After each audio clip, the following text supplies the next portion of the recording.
ഭരണഘടനയുടെ 25-ാം അനുച്ഛേദം ഓരോ പൗരനും നൽകുന്ന അവകാശത്തെയാണ് ബി സർക്കാർ കാൽക്കീഴിലിട്ട് ചവിട്ടുന്നത്. സുപ്രീം കോടതിയിൽ ഇത്തരം നിയമങ്ങൾക്കെതിരെ പോരാട്ടം നടക്കുന്നുണ്ട്. പക്ഷേ കോടതി വിധിക്കായി കാത്തു നിൽക്കാതെ ഇത്തരം നിയമങ്ങൾ നിരന്തരം പാസ്സാക്കപ്പെട്ടുകൊണ്ടേയിരിക്കുകയാണ്. എന്താണ് അതിൻ്റെ ഉദ്ദേശം നമുക്കറിയാം. ക്രൈസ്തവ സഭകളെ ഇവർ വല്ലാതെ ഭയപ്പെടുന്നു.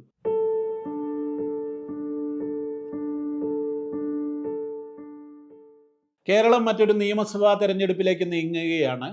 നമ്മുടെ വോട്ടുകൾക്കായി രാഷ്ട്രീയ പാർട്ടികൾ വാതിലുകളിൽ മുട്ടുന്ന സമയമാണിത്. പ്രത്യേകിച്ച് ക്രൈസ്തവ സമൂഹത്തെ ചേർത്ത് പിടിക്കാൻ ബി നടത്തുന്ന തീവ്ര ശ്രമങ്ങൾ നാം കാണാതെ പോകരുത്. സ്നേഹയാത്രകളും ഈസ്റ്റർ വിരുന്നുകളുമായി അവർ നമ്മുടെ അരികിലേക്ക് എത്തുന്നു.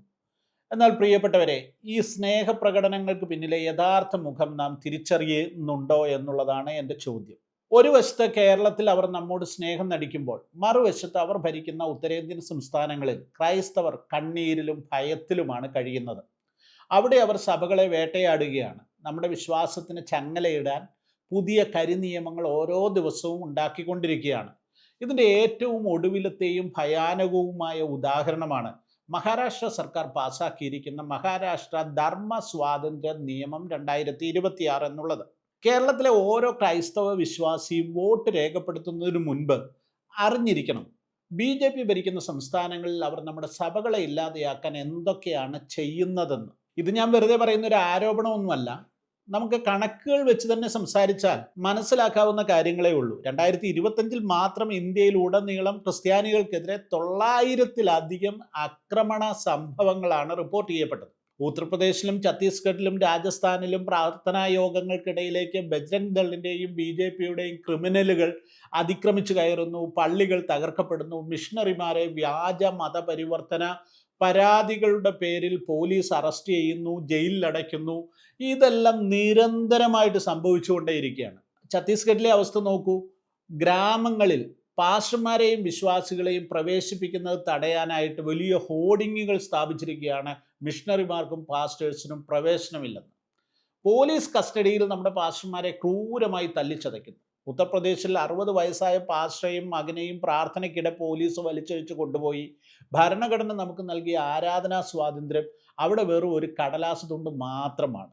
ബി ഭരിക്കുന്ന ഓരോ സംസ്ഥാനവും ക്രിസ്ത്യാനികൾക്ക് നരക തുല്യമായി മാറിയിരിക്കുന്നു എന്നുള്ള യാഥാർത്ഥ്യം നമ്മൾ മറന്നു പോകരുത്. ഈ വേട്ടയാടലിൻ്റെ ഏറ്റവും ക്രൂരമായ രൂപമാണ് ഇപ്പോൾ മഹാരാഷ്ട്രയിൽ അവതരിപ്പിച്ചിരിക്കുന്ന പുതിയ ബില്ല്. നമ്മുടെ പ്രാർത്ഥനകൾക്കും വിശ്വാസങ്ങൾക്കും മേൽ വീണ്ടും കരിനിഴൽ വീഴുകയാണ്. ഭാരതത്തിൻ്റെ സാമ്പത്തിക തലസ്ഥാനമായ മഹാരാഷ്ട്രയിൽ നിന്ന് കേൾക്കുന്ന വാർത്തകൾ ഓരോ വിശ്വാസിയെയും ആശങ്കയിലാക്കുന്ന കാര്യങ്ങൾ തന്നെയാണ്. 2026 മാർച്ച് മാസത്തിൽ, അതായത് ഈ മാസം, അതീവ രഹസ്യമായിട്ടാണ് മഹാരാഷ്ട്ര സർക്കാർ ഈ ബില്ലിന് അംഗീകാരം നൽകിയിരിക്കുന്നത്. സാധാരണഗതിയിൽ ഒരു നിയമം കൊണ്ടുവരുമ്പോൾ, പുതുതായി കൊണ്ടുവരുമ്പോൾ അത് പൊതുജനങ്ങളുമായി ചർച്ച ചെയ്യേണ്ടതാണ്. എന്നാൽ ഇവിടെ അത് ഉണ്ടായില്ല. 10 വർഷം വരെ തടവും 5 ലക്ഷം രൂപ വരെ പിഴയുമാണ് ഈ നിയമം വിഭാവനം ചെയ്തിരിക്കുന്നത്. കേവലം ഒരു വിശ്വാസത്തിൻ്റെ പേരിൽ ഒരു വ്യക്തിയെ കുറ്റവാളിയായി ചിത്രീകരിക്കുന്ന ഈ നിയമം ഭരണഘടനയുടെ അടിസ്ഥാന ശിലകളെ തന്നെ ചോദ്യം ചെയ്യുന്നു എന്നുള്ളതാണ് യാഥാർത്ഥ്യം. മഹാരാഷ്ട്ര ധർമ്മ സ്വാതന്ത്ര്യ നിയമം 2026, അതിലെ ഓരോ വരിയും സഭകളുടെ കഴുത്തിന് പിടിക്കുവാനുള്ളതാണ് എന്നുള്ളതിന് യാതൊരു സംശയമില്ല. അതിൻ്റെ പേരിൽ സ്വാതന്ത്ര്യം എന്നൊക്കെ ഉണ്ടെങ്കിലും വാസ്തവത്തിൽ പൗരൻ്റെ മനസാക്ഷിയുടെ സ്വാതന്ത്ര്യത്തെ ചങ്ങലക്കിടാനാണ് ഈ നിയമം ഉണ്ടാക്കിയിരിക്കുന്നത് തന്നെ. ഈ നിയമത്തിലെ പ്രധാനപ്പെട്ട 5 കാര്യങ്ങൾ ഞാൻ പറയാം, ശ്രദ്ധിച്ചു കേൾക്കൂ.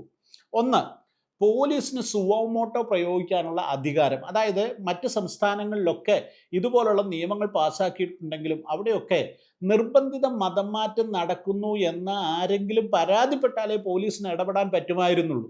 എന്നാൽ മഹാരാഷ്ട്രയിൽ ഇപ്പോൾ പാസ്സാക്കിയിരിക്കുന്ന നിയമത്തിൽ ആരും പരാതിയൊന്നും നൽകിയില്ലെങ്കിലും പോലീസിന് തോന്നിയാൽ സ്വമേധാ കേസെടുത്ത് പ്രാർത്ഥനായോഗങ്ങൾ തടയാം, വിശ്വാസികളെ അറസ്റ്റ് ചെയ്യാം. അതാണ് കേട്ടോ സുവോമോട്ടോയുടെ പ്രത്യേകത. ഭരണകൂടം നേരിട്ട് ഒരു ചാരനായി, അക്രമിയായി മാറുന്ന കാര്യമാണ് നമ്മളിവിടെ കാണുന്നത്. രണ്ടാമത്തെ കാര്യം ഈ സ്കൂളുകളിലെ ബ്രെയിൻ വാഷിങ്ങിനെ കുറിച്ചാണ്.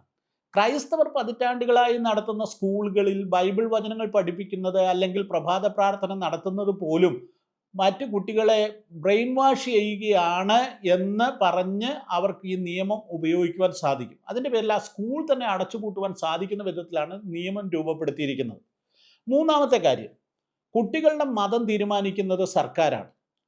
വിവാഹത്തിലൂടെ മതം മാറിയ ദമ്പതികൾക്ക് ജനിക്കുന്ന കുട്ടി അമ്മയുടെ പഴയ മതം തന്നെ തുടരണമെന്ന് ഈ നിയമം ശാഠ്യം പിടിക്കുന്നു. ഒരു പിതാവിനോ മാതാവിനോ തൻ്റെ കുട്ടിയെ സ്വന്തം വിശ്വാസത്തിൽ വളർത്താൻ, അവർക്ക് താല്പര്യപ്പെട്ടൊരു വിശ്വാസത്തിൽ വളർത്താൻ ഈ നാട്ടിൽ അനുവാദമില്ല എന്ന് പറയുന്നത് എത്രമാത്രം ഭീകരമായ ഒരു അവസ്ഥയാണെന്ന് ഓർക്കുക.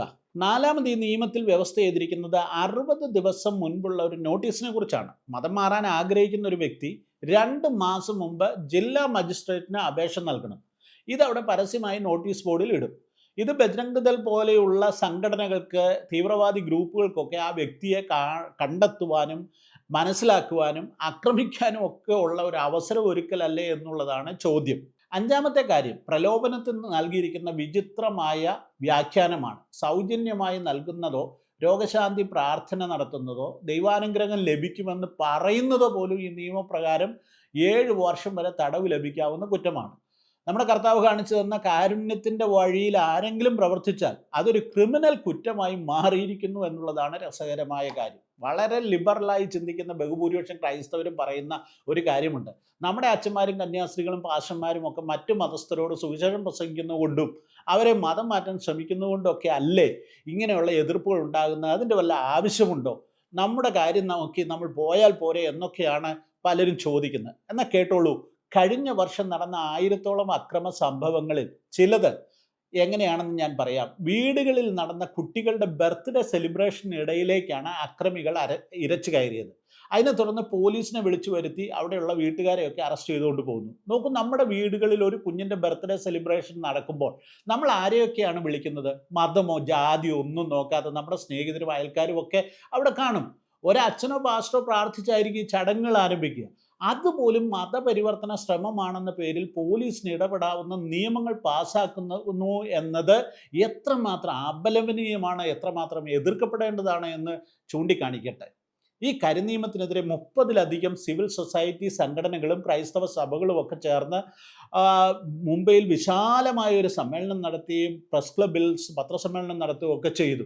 ബില്ലിനെതിരെ ശക്തമായ പ്രതിഷേധം രേഖപ്പെടുത്തിയിട്ടുണ്ട്. മുംബൈയിലെ സഭാ നേതൃത്വം അതിശക്തമായി ഇതിനെതിരെ രംഗത്ത് വന്നിട്ടുണ്ട്. കത്തോലിക്ക സഭയുടെ വെസ്റ്റേൺ റീജിയൻ ബിഷപ്പ് കൗൺസിൽ ഈ നിയമം മതസ്വാതന്ത്ര്യത്തെ സംരക്ഷിക്കാനുള്ളതല്ല, മറിച്ച് ഇല്ലാതാക്കാനുള്ളതാണെന്ന് തുറന്നു പറഞ്ഞിട്ടുമുണ്ട്.